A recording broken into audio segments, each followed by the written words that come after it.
हिंदुस्तान देश से कनेक्टेड हो गया। वास्तव में कोई भी देश के नाम पर धर्म का नाम नहीं पनपता, धर्म का नाम धर्म पिता के नाम पर पनपता है।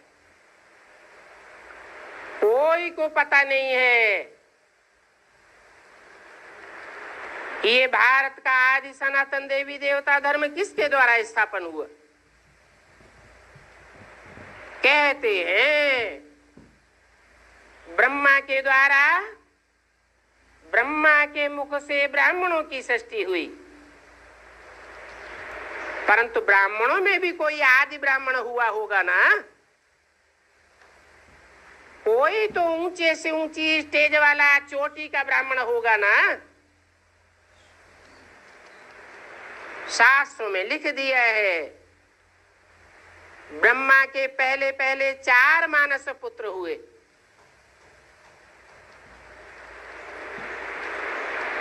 मानस शब्द की रचना ही मन से होती है।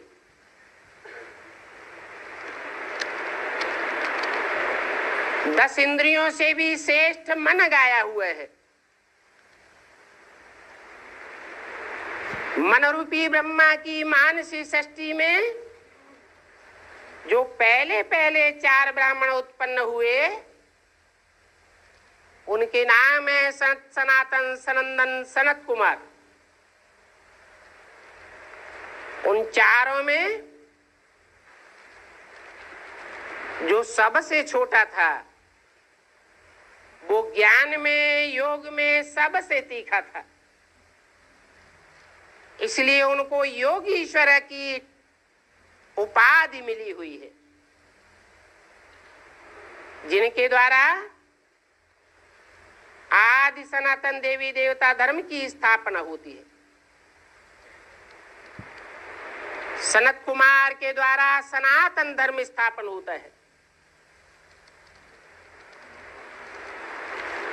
वास्तव में हिंदू धर्म को आदि सनातन नहीं कह सकते,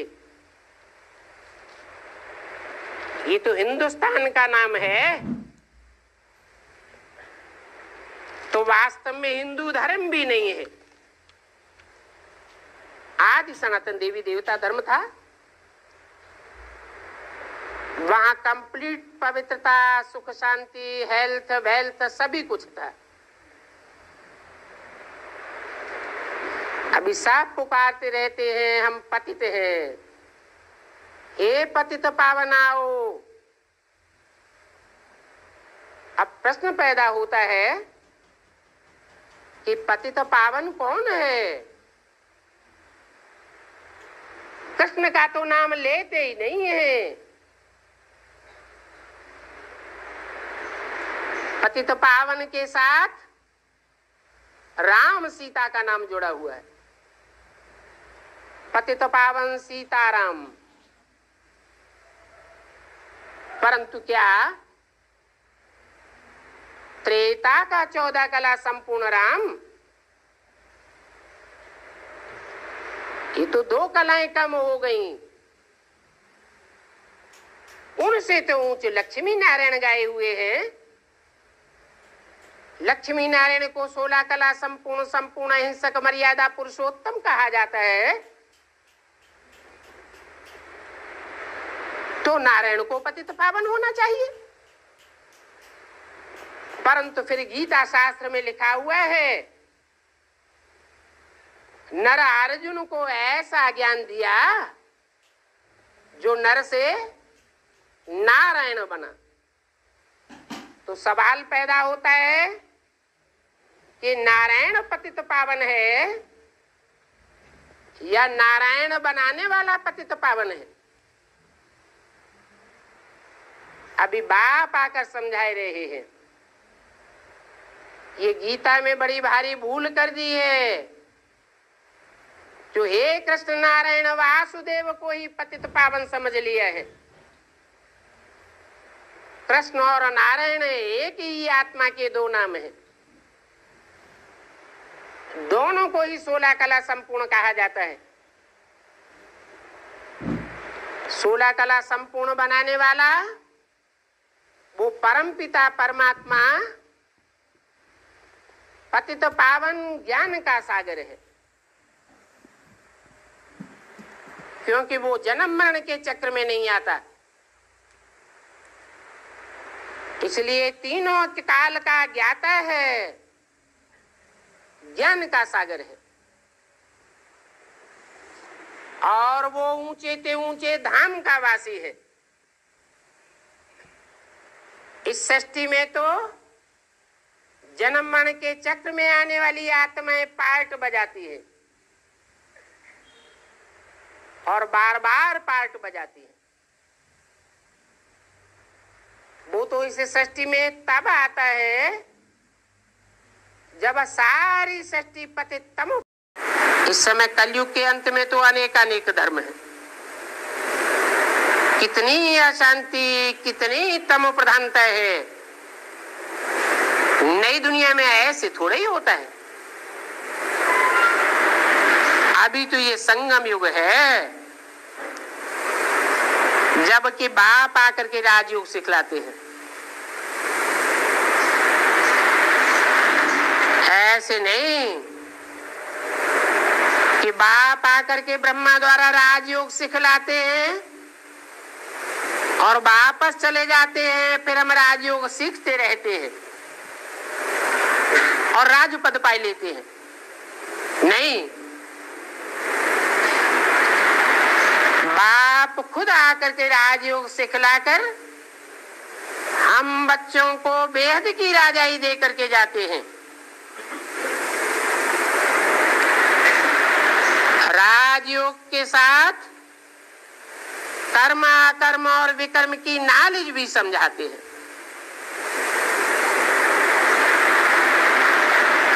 कर्म किसे कहा जाता है?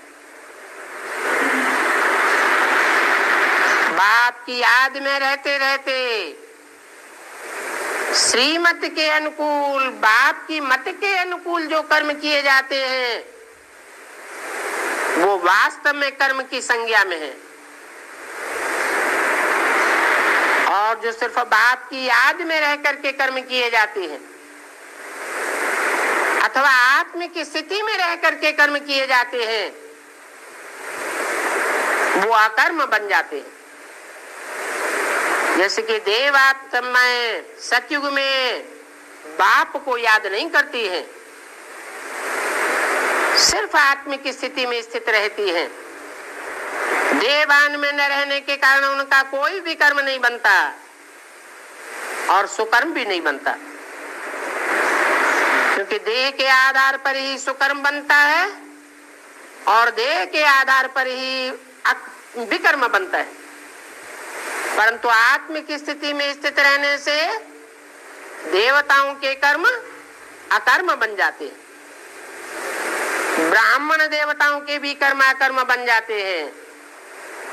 इसलिए गीता में लिखा हुआ है, योग निष्ठ निष्ठा में स्थित हुआ व्यक्ति सारे संसार का भी विनाश कर दे तो भी उस पर कोई पाप नहीं चढ़ता है।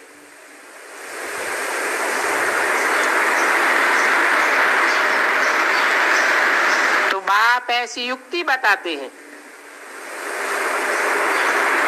जिससे विकर्म न बने और जो पास्ट जन्मों के किए हुए विकर्म है, पाप कर्म है,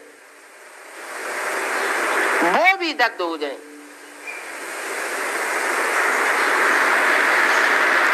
ऐसे कर्म कर्म विकर्म की गति बाप समझाते हैं। आकर के कहते हैं कि मैं ही ये ज्ञान सुनाता हूं।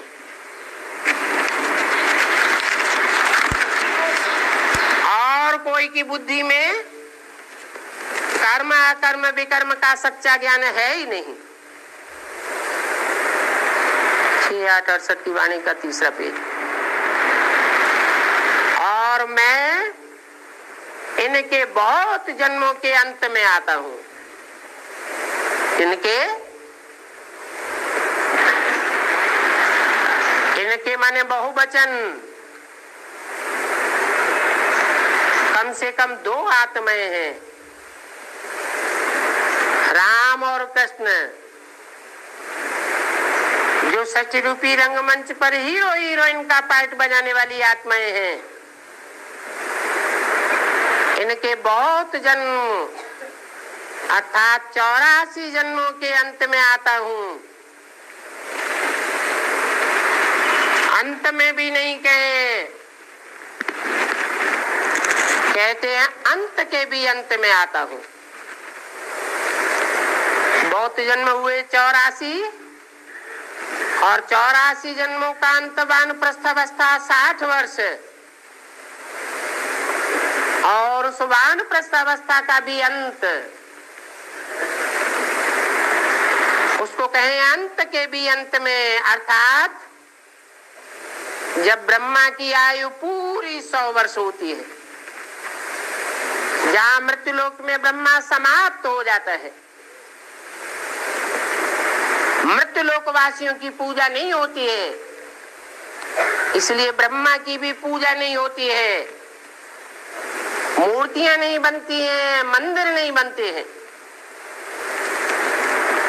100 साल ब्रह्मा के पूरे होने के बाद, मृत्युलोक में ब्रह्मा खलास होने के बाद वो अमरलोक में कदम रखता है, तब उसकी पूजा होती है। उसका पहला चित्र शास्त्रों में दिखाया जाता है। पीपल के पत्ते पर कृष्ण गर्भ महल में बड़े आराम से बैठा हुआ है। उस चित्र की पूजा भी करते हैं, परंतु उन 7 शास्त्रों में शिरोमणि गाई हुई है गीता, परंतु वो गीता नहीं जो 16 कला संपूर्ण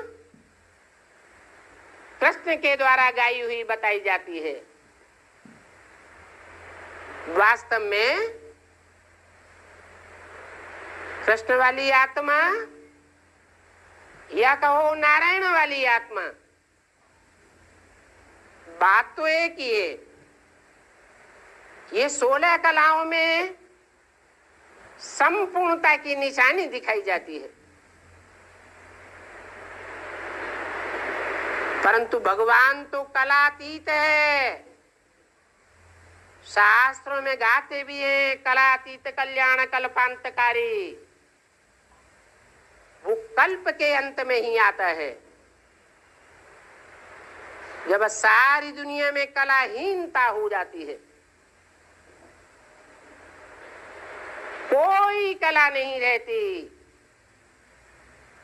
तब बाप आकर के भारत को जो कलाहीन बन जाता है उसे 16 कला संपूर्ण बनाते हैं।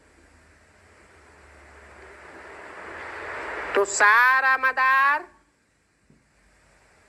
भगवान के मुख से डायरेक्ट सुनाई हुई गीता के ऊपर है, परंतु भगवान को साकार समझ लिया है। वास्तव में भगवान कभी भी साकारी स्टेज वाला नहीं बनता। वो तो इस सृष्टि पर आता है, पतित से पतित तन में भी प्रवेश करता है, पतित दुनिया में आता है, परंतु फिर भी कोई के संग के रंग में नहीं आता। उसको संग का रंग लगता ही नहीं है। बाकी तो जो भी जन्म के चक्र में आने वाली आत्माएं हैं, सबको संग का रंग लगता है। हाँ, ब्राह्मणों की दुनिया में जो ब्राह्मण राजयोग सीखते हैं, भगवान बाप को याद करने की प्रैक्टिस करते हैं, तो उनको कम संग लगेगा। जो प्रैक्टिस नहीं करते हैं उनको ज्यादा संग लगता है। जितना भगवान का ज्ञान बाप की पहचान बुद्धि में होगी, उतना बाप के प्रति अटैचमेंट होगा, और जितना बाप के प्रति लगाव होगा, उतना संग के रंग से दूर रहेंगे। ये राजयोग की कमाल है। जो आत्माएं जन्म जन्मांतर की पतितपने से छूट करके पावन बन जाती है। इसलिए कहते हैं कि बाप आकर के राजाओं का राजा बनाते हैं। गीता जो सुनाते हैं उनको तो कोई इनकम नहीं होती। अभी तुम प्रदर्शनी म्यूजियम बनाते हो,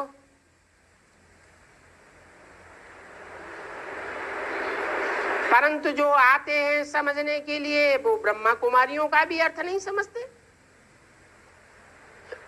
ये समझते हैं कि ये कोई नया धर्म है। सुनते भी झूठ खंड की शूटिंग होने लग पड़ती है, क्योंकि बच्चे को बाप बनाई दिया। गीता माता और कहां गीता पति भगवान, और बच्चे को गीता माता का पति बनाई दिया जाए तो अनर्थ नहीं होगा तो क्या होगा। जीवन कहानी में भी नाम बदल दिया है। कौन सी है जीवन कहानी? भगवान की जीवन कहानी कौन सी है? भागवत। कैसे 16,000 गोपी गोपिकाएं जो आत्मिक स्थिति को धारण करने वाली हैं, आत्मिक स्थिति धारण करके राजयोग सीखने वाली हैं और राजयोग सीख करके जन्म जन्मांतर प्रिंस प्रिंसेस बनने वाली हैं। उनमें से कोई कोई राजाएं, महाराजाएं और रानियां भी बनने वाली हैं। वो 16,000 आत्माएं कैसे राजयोग सीखती हैं और उन आत्माओं को कौन आकर्षण करता है? क्या दादा लेखराज वाली आत्मा आकर्षण करती है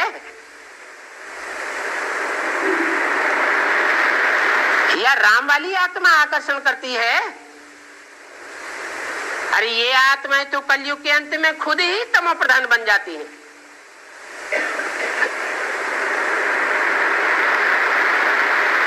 ऐसी तमो प्रधान बन जाती हैं कि दुनिया में इनको कोई पूछता भी नहीं है, परंतु उन आत्माओं को भी सर माथे पर चढ़ाकर बाप उन्हें राजयोग सिखलाकर सृष्टि के मस्तक पर पहुंचाए देते हैं।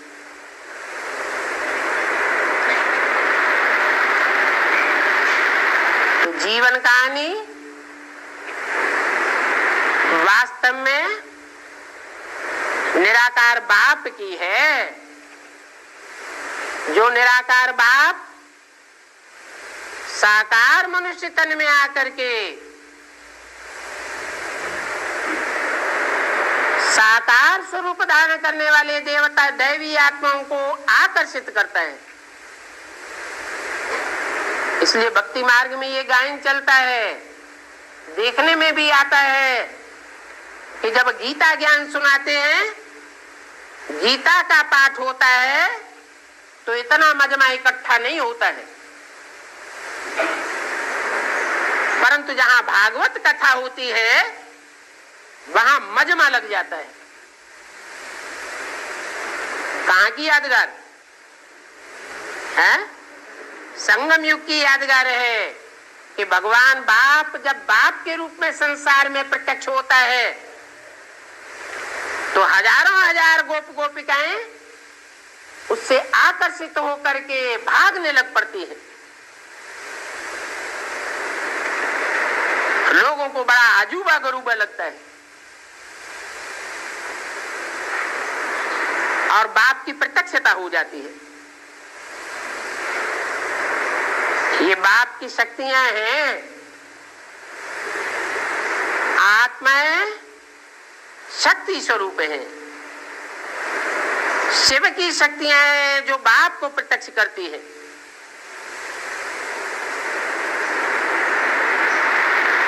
तो गीता में नाम बदली होने से कितना घोटाला हो जाता है। अच्छा, और एक के संग के रंग से ऊंचे चढ़ेगी आत्मा, ये बात बाप आकर के बतलाते हैं।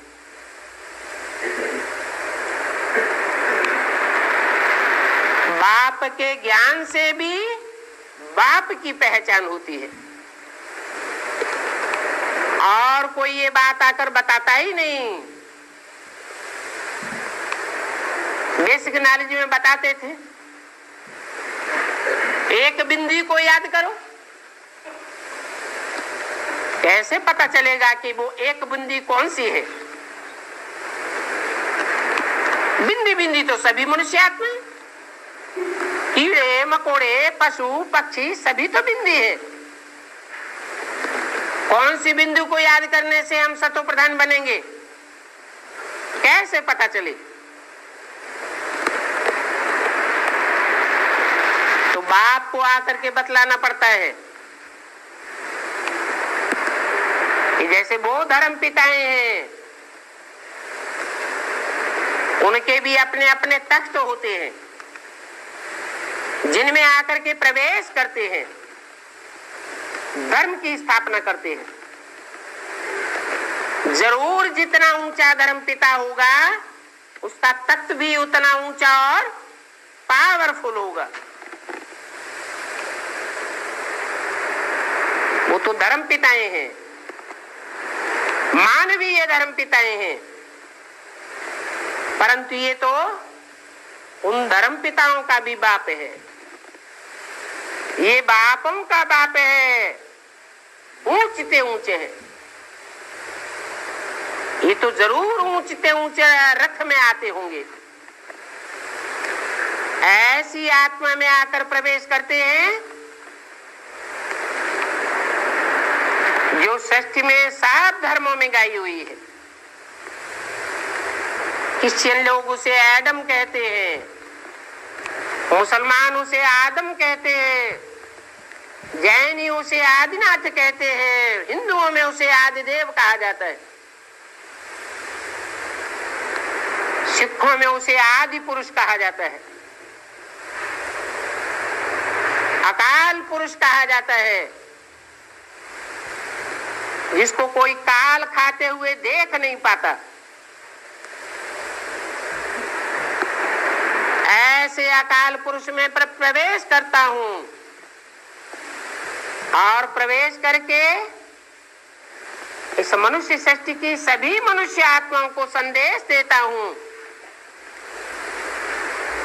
कि पतितों को पावन बनाने वाला बाप आया हुआ है। मन बुद्धि से स्मरण मात्र से ही उसका संग का रंग लग जाता है।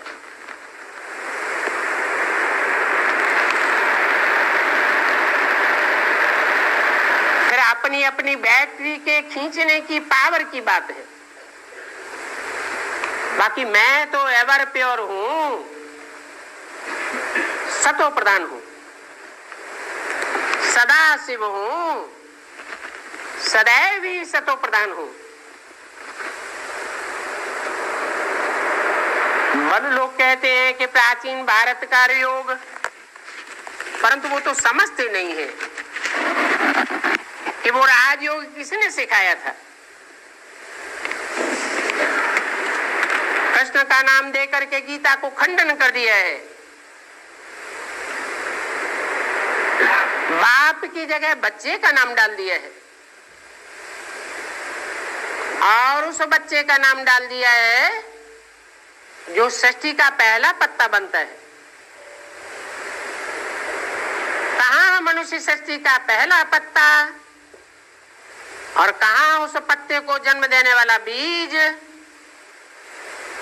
और कहाँ उस मनुष्य सृष्टि के बीज में वो जन्म मरण के चक्र में ना आने वाली आत्मा, सुप्रीम सोल। असली बात ही भूल गए कि गीता खंडन होने से भारत झूठ खंड बन गया है। इस झूठ खंड की भी शूटिंग कहां होती है? कैसे होती है? हैं? कैसे? गीता का भगवान किसने कृष्ण को बना दिया? भक्ति मार्ग वाले, बाहर की दुनिया के भक्ति मार्ग वाले। ब्राह्मणों की दुनिया में ही ऐसे बेसिक में चलने वाले ब्राह्मण हैं जो एडवांस को नहीं पकड़ पाते, जिनकी बुद्धि एडवांस नहीं बन पाती।